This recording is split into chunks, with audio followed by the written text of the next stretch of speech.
ऐसा है कि डॉलर्स के बारे में मैं पहले बात कर रहा था कि डॉलर्स मैंने पहले ले लिए थे 3000। फिर मैंने कहा उम्मीद है लगने तो मेरे 4,000 है, लेकिन मैं 3000 और एहतियातन ले लेता हूँ। हो सकता है कोई ज़रूरत पड़ जाए, 100 मसले मसाइल हो जाते हैं बंदे के साथ। तो जिस दिन मैंने लिए थे उस दिन मुझे मिले थे 5,16,000 के। और उसके 3-4 रोज़ बाद ही मैंने हमारे जो बारात थी और वलीमा उसके दरमियान में एक दिन का गैप था 16 तारीख का। तो 16 को मैंने जाके मैंने कहा मैं 3,000 और ले लेता हूँ। तो उस दिन मुझे मिले 5,17,500 के। तो 1,500 रुपये यानी कि महंगे मिले मुझे 3,000 डॉलर। तो इस तरह है कि ये रेट आए दिन बढ़ते रहते हैं, चेंज होते रहते हैं। अमूमन डॉलर के ऊपर ही जाते हैं। तो आगे भी जो सूरत हाल लग रही है शायद ऊपर ही जाएँ। तो इसलिए डॉलर्स भी जो है ना आप टाइमली परचेज़ कर लें, लास्ट मिनट में ना रखें, क्योंकि उसकी वैल्यू जो है वो चेंज हो चुकी होगी और फिर आपको और ज़्यादा खर्चा पड़ेगा। तो डॉलर्स हो गए। अब आज है, कल वलीमा था, आज 18 तारीख है आज। अभी मैं गुजरांवाला जा रहा हूँ। तो मुकलावे का जो सीन होता है उसके बाद मैं इंशाल्लाह कल वापस आ जाऊँगा। और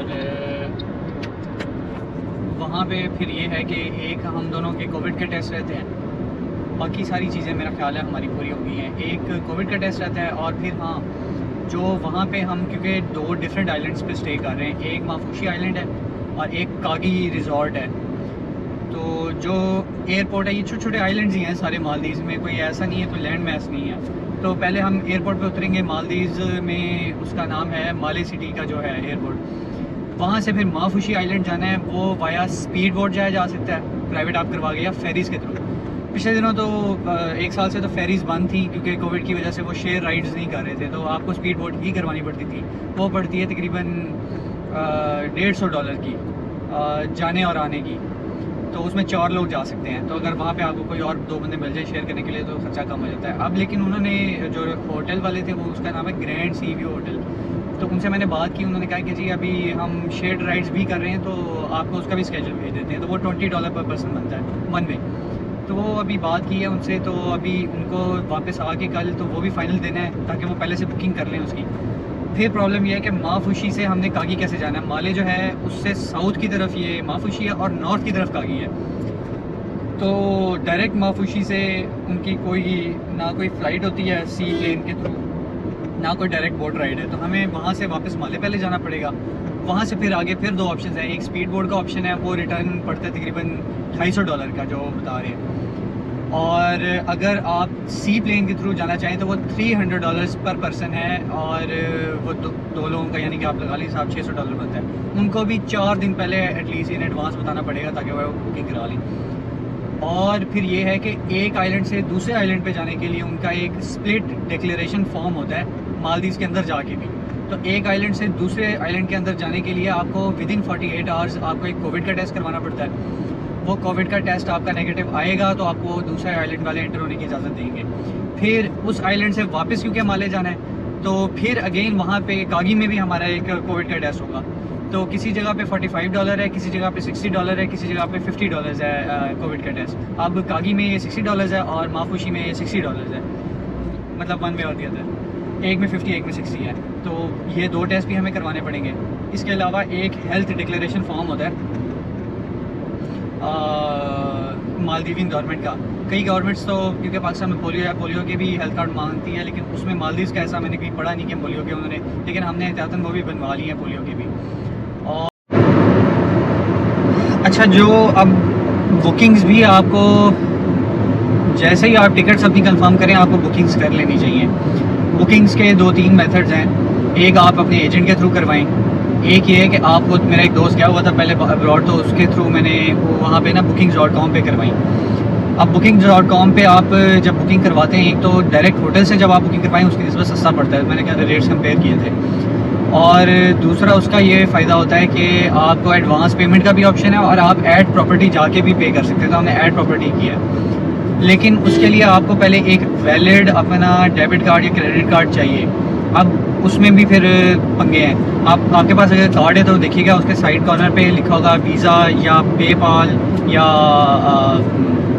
मास्टर कार्ड या अमेरिकन एक्सप्रेस या फिर और कौन सा होता है, एक यूनियन पे है चाइना का। ये डिफरेंट मेथड्स हैं जिनसे बैंक्स कोऑर्डिनेट करते हैं ट्रांजैक्शंस की। और एक आप पाकिस्तान का है पाकपाल, इस्लामिक गवर्नमेंट का एक बैंक अकाउंट खुलवाया था, तो उसमें पाक पाल है उनका। तो वहाँ पे अब डिफरेंट होटल्स की डिफरेंट पॉलिसीज़ हैं, डिफरेंट टर्म्स हैं। तो एक जब मैं बुकिंग कर रहा था, तो जो माफूशी पे होटल है वो 4 स्टार होटल है, वहाँ पे तकरीबन वो हमें पड़ा $650 का विदाउट टैक्सेस 4 नाइट्स का स्टे। उसमें उनका ब्रेकफास्ट और डिनर इंक्लूडेड था। अगर उसमें हम करें सारे टैक्सेस टुक्सेस डाल के तो वो $700-800 तक पहुंच जाएगा हमारा स्टे ना। दोपहर का खाना शाना अलग है, और अगर आपने घूमना फिरना एक्सकर्शंस जो होती हैं उनके जाके अगर स्विमिंग करनी है सी में, कोई किसी और बीच पे जाना है डिनर करने या लंच करने, या तो उस सारे की पेमेंट्स अलग होती है। कोई $80 का इवेंट होगा, कोई $60 का होगा, कोई $100 का होगा, तो वो सारे खर्चे आपके अलग हैं। तो ये हो गया। गाड़ी वाला जगह मांग रहा है, इसको जगह देते हैं। अच्छा, तो वो आपके खर्चे अलग हैं। अच्छा, वो करने के बाद जो है ना, आपने तकरीबन $1000 का एस्टिमेट हमने रखा है 4 नाइट्स का वहाँ पे। अच्छा, उसके बाद फिर हमने वहाँ पे जब मैं बुकिंग कर रहा था ना, तो मैंने अपना कार्ड एंटर सारा किया। मेरा था यूनियन पे का, तो वहाँ पे उनका ऑप्शन आ रहा था कि अगर आपका यूनियन पे का कार्ड है, जो कि चाइनीज़ कोई कंपनी है, तो वो आप एंटर कर सकते। तो मैंने कर दिया, मेरी वो बुकिंग कंफर्म हो गई। अच्छा, अब फिर हमारा 6 डेज़ का ट्रिप है, तो मैंने 2 दिन का मैं चाह रहा था कि वो जिस तरह मालदीव्स के विलाज होते हैं ना, एक बीच पे विलाज बने होते हैं, एक समुंदर के अंदर जाके उन्होंने विलाज बनाए होते हैं। तो मैं कह रहा था कि एक दिन कोई विला टाइप में हम स्टे करें 2 दिन, और उसमें भी विलाज डिफरेंट किस्म के होते हैं, स्वीट्स होते हैं, कोई बड़े होते हैं, कोई छोटे होते हैं, कोई विद पूल होते हैं। तो विद पूल वाला एक पहले मुझे मिल रहा था, वो मैंने उस टाइम में बुक नहीं किया। जब मैं बुकिंग करने बैठा तो वो सारा बुक हो चुका था ऑलरेडी। फिर और रिसर्च की, काफ़ी सारा ढूंढ ढूंढ के फिर ये कागी में एक मिला मुझे, और ये बाकी तो थे 2-2, 3-3, $4-4 हज़ार के, $6-6 हज़ार के 2 नाइट्स के स्टे के। तो ये थोड़ा सा रिलेटिवली चीपर पड़ रहा था। ये था तकरीबन $1450 या $1500 का, और ये भी विदाउट टैक्सेस है, विदाउट ट्रांसपोर्ट है। तो उसका जब मैं एंटर करने लगा, उनके पास यूनियन पे का ऑप्शन नहीं था, वो वीज़ा या मास्टर कार्ड ही मांग रहे थे। तो फिर एक और फिर जो मेरी वाइफ है उनके पास वीज़ा का कार्ड था, तो उसके थ्रू हमने बुकिंग की, वो हो गई। वो पेमेंट डिडक्ट नहीं करते, लेकिन जो पॉलिसीज़ आ रही थी जब हमने बुकिंग कंफर्म कर ली थी, तो उसमें नीचे लिखा आ रहा था कि the hotel has a right to lock और reserve some of the amount beforehand from your account. वो ताकि अगर आप लास्ट मिनट पे उनके कैंसिल कर दें तो वो अपना पैसा तो पूरा कर लेंगे, लेकिन वो 3 दिन पहले तक आपके पास ऑप्शन होता है कि आप फ्री कैंसिलेशन करवा लो। अच्छा, इसमें भी काफ़ी सारे फ्री कैंसिलेशन वाले होते हैं, booking.com में कहीं नहीं होते, तो ये ध्यान में रखिएगा, फ्री कैंसिलेशन वाले ढूंढिएगा, ताकि 3-4 दिन पहले आप कैंसिल भी कर सकें अगर आपका प्लान चेंज हो गया है या कोई हर्डल आ गया। तो वो 72 आवर्स का होता है उनका, अगर फ्री कैंसिलेशन वाले भी हों। किसी का 72 आवर्स का होता है, किसी का 5 दिन का होता है, किसी का 2 दिन का होता है, लेकिन होता है ऑप्शन कि फ्री कैंसिलेशन का ना काफ़ी सारी जगहों पे। तो वो हमने कर लिया। अब वो $1400-1500 तकरीबन $500-100 आप टैक्सेस डालें, क्योंकि मालदीव्स में ना हर चीज़ पे टैक्स है, और बेइंतहा टैक्स है, क्योंकि उनकी सारी कमाई ही टूरिज़्म से है। तो वो तकरीबन $2000 रख लें, $1000 हम रख लें इसका गानी का और ट्रांसपोर्टेशन का, $600-650 हमें पड़ेगा यहाँ पे, और 300 तकरीबन हमारा $3,500-4,000 में ये सारा बनेगा। अच्छा, जो कागी में हमने किया है उसमें सिर्फ ब्रेकफास्ट इंक्लूडेड है, डिनर इंक्लूडेड नहीं है, और लंच इंक्लूडेड नहीं है। उनके ना 4 ऑप्शन होते हैं, एक विद ब्रेकफास्ट, एक हाफ बोर्ड, उसमें मेरे ख्याल डिनर होता है, एक फुल बोर्ड, उसमें डिनर लंच स्नैक्स वगैरह दरमियान में सारा कुछ, और एक होता है ऑल इंक्लूसिव। वो क्योंकि है तो वो मुस्लिम कंट्री, लेकिन बहुत सारे फॉरेनर्स आते हैं, तो उन्होंने अल्कोहल अलाउ की हुई है।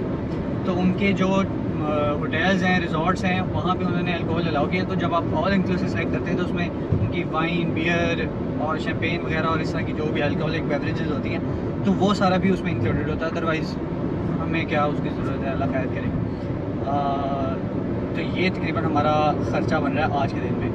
अब प्रॉब्लम ये है कि ख़र्चा सुनने में तो $3-4 हज़ार डॉलर, लेकिन जब वो पैसों में बनती है तो वो ठीक ठाक अमाउंट बन जाती है। और आज से कोई 4 साल पहले अगर ये ट्रिप होता तो डॉलर्स में शायद इतना ही होता, लेकिन पैसों में बहुत कम होता। तो ये हमारे वैल्यू जो है ना, डी वैल्यू होते रहते हैं, पैसे और डॉलर की कीमत बढ़ती रहती है। तो अगर आपने कोई भी ऐसा ट्रिप प्लान करना है तो अभी से डॉलर्स में सेव करना शुरू करें, डॉलर्स में सेविंग करें, उस हिसाब से अपना ट्रिप प्लान किया करें। बाकी अल्लाह खैर करे, अब हेल्थ फॉर्म ही रह गया इंशाल्लाह। बाकी जो भी है ट्रिप जब स्टार्ट होगा तो आप लोगों को साथ अपडेट करता रहूँगा। Thank you. अच्छा जी, शादीशुदी हो गई है, मकलावे से वापस आ गए हैं। मैं एहतियातन कुछ और डॉलर्स लेना चाह रहा था कि खुदा ना खासा कोई भी इशू बने, लेकिन आज है 19 तारीख, नहीं सॉरी 20 तारीख है, और आज मैं डिफरेंट एक्सचेंज वाले जगहों पे फिर के मुझे कहीं से $1 भी नहीं मिला। तो ये प्रॉब्लम्स भी हो सकते हैं कि डॉलर अगर आपने लास्ट मोमेंट पे ख़रीदे हैं तो वो शॉर्ट भी हो सकते हैं, तो डॉलर्स पहले ख़रीदें।